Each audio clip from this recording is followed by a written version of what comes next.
Hey, this is Brian Stillman with BeTerrific. We're at CES 2020 in Las Vegas, Nevada at the Las Vegas Convention Center. I'm here with Tom from Tombot and Jennie.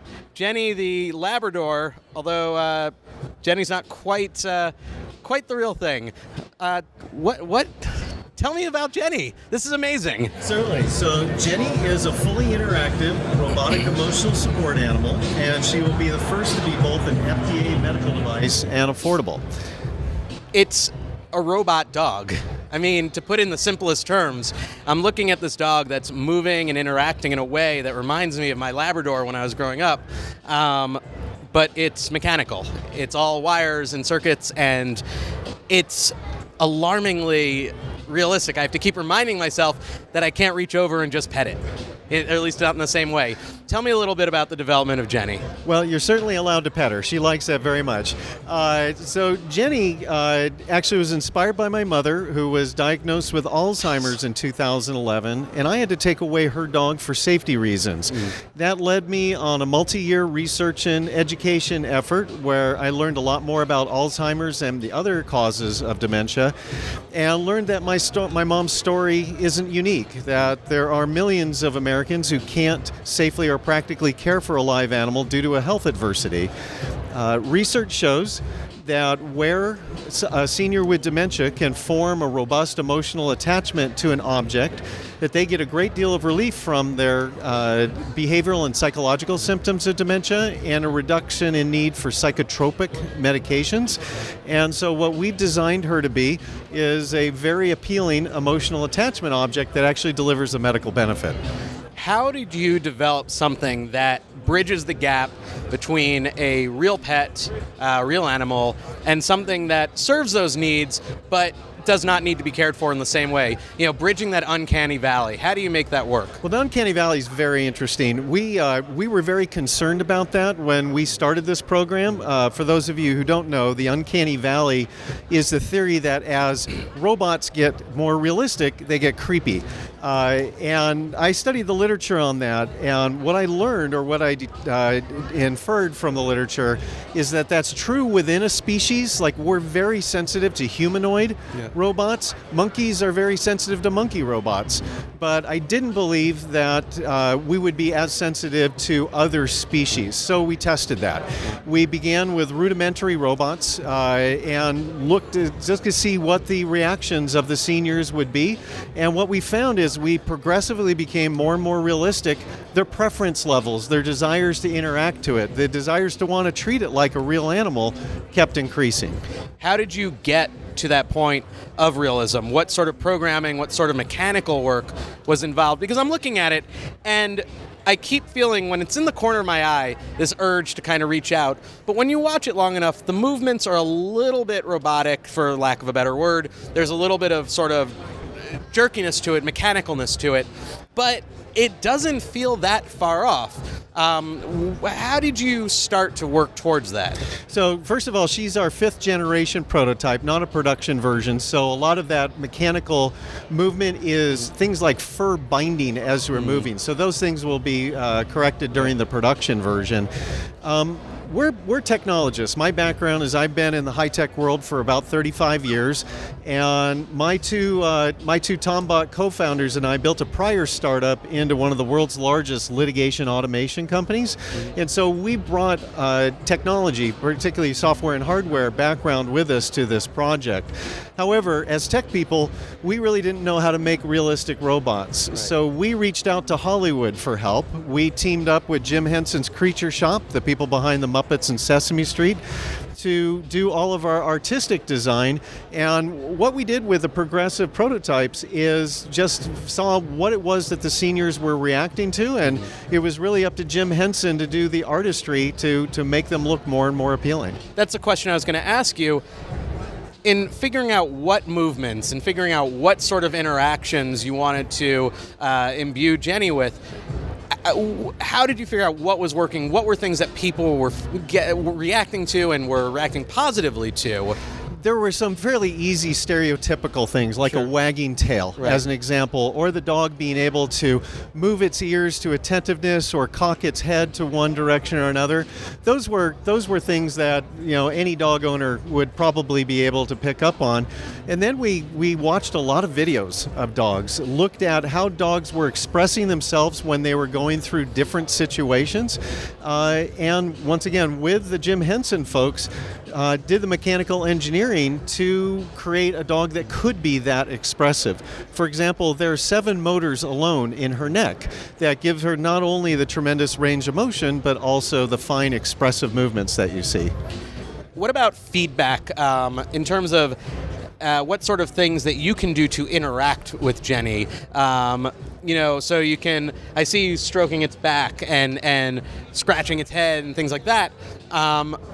What sort of research did you do that helped you land on the ways that people want to interact with their pets that could be soothing or calming for seniors or people who might need this? So we did multiple rounds of customer studies with seniors' dementia, and we captured how they chose to interact with the dog.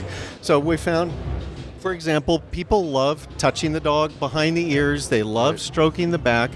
And so what we were able to do, covering the dog with touch sensors, is be able to determine the difference between a simple touch, a slow caress, a vigorous pet, and being held.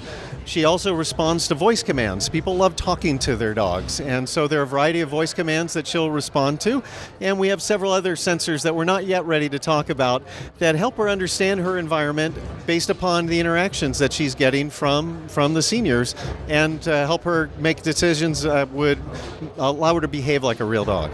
Now, Is Jennie aware when someone comes into the room? I noticed when you first sat down, you had to boot her up, but in a actual practical situation, how will she respond when someone enters the room or engage in that manner? Great. So let's start with the basic technology that's inside the robot.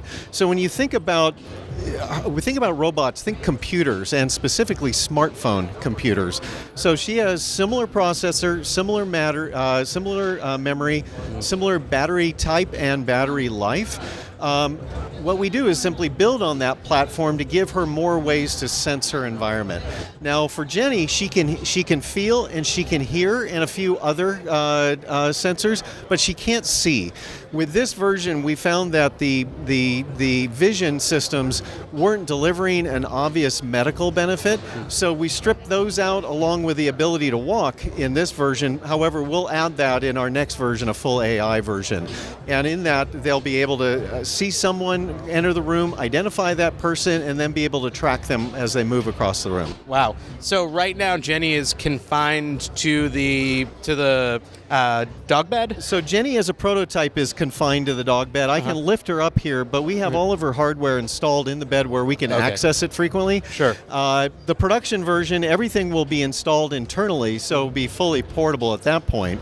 And so people who own her can hold her or sit her in their lap or whatever. Exactly right. My mom would love to carry her robot around like a football. It basically became her emotional attachment object, and she took it everywhere she went. She weighs about 5 pounds and very comfortable to lay on the person's lap. But she doesn't walk, she doesn't stand. She's designed to lay comfortably as a lap dog, and then all of her animations are based upon what we could figure out lap dogs would do and what people would enjoy.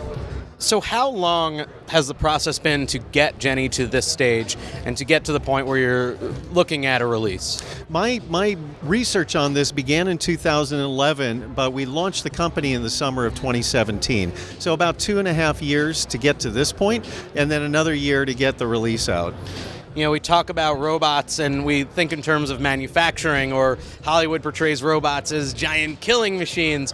But here we're looking at something that's fairly simple in terms of the type of interactions it has with people. Simple comfort, simple happiness. And it's really a place where the robotic applications make a lot of sense. Is it as easy as it looks in terms of, it doesn't have to walk around, it doesn't have to do these things, but I imagine there's still a lot of complex technology taking place for something like this? The key is to be able to design it for manufacturing where we can manufacture it efficiently enough to be affordable. Her price is $449. Our closest competitor costs over $6,000. So most of the engineering was really designing a product, first of all, that was realistic, but secondly, that could be sold at a price that most people can afford even without an insurance reimbursement. So that's really the hard work. And then, of course, scaling up manufacturing so that it's compliant to FDA, getting safety certifications, including for children as young as 3 years old. That's really what takes all of the time, and it's a tremendous amount of engineering work to do that. What have you learned going into this process and through the development process, both about the technology, but also maybe about the circumstances that are requiring it, that are calling for it, and the way people interact, and the way that they find emotional support in animals like this? That's really been the wonderful part of this journey. Is I didn't start out this project to make a robot. I started this out to find a substitute for my mom's dog. And really what came from the studies, came from the research, came from all the wonderful experts in the field and the hundreds of people that have participated with our studies, is realizing that it actually was going to be an animatronic device, a robot that was fully interactive that was going to fit that bill. It's really incredible. I'm not going to lie. When offices have dogs or whatever, they come in and you're generally happier. Yeah. When you see them, it's hard to be upset. And I'm feeling the same way just having Jennie here, even though I know it's a robot. Even though it is not the most realistic thing, there's enough there where I'm finding myself to be a little bit cheered up. I'm smiling. I want to interact with her. I'm calling her instead of it, which is sort of, I've noticed as we've gone through the interview, I keep thinking of her more and more as a creature that I can interact with as opposed to just a machine sitting on a chair next to me. Really amazing. Where can people go to learn more about Jennie and Tombot? First of all, thank you so much. Okay. And they can go to our website, which is tombot.com, TOMBOT.com. They can also go to our Facebook and Instagram social media and basically go out to general media. We've been very fortunate to have a lot of media coverage here, both as part of this show and then right after our release last spring. So there's a lot of information out there, including how to join our wait list and how to get her at a discounted price if they join our wait list soon. When do you hope to have Jennie out available to the public? We're hoping to have first customer shipments in 2021. 2021. I mean, this is one of the few things I've seen that made me really feel like the future is here at CES. Amazing. Thank you so much for bringing Jennie by. Thank you for coming by. This is Brian Stillman here at CES 2020 in Las Vegas, Nevada. I'm here with Tom and Jennie. We'll bring you more cool technology throughout the week. Stick around. Got a lot more coming your way.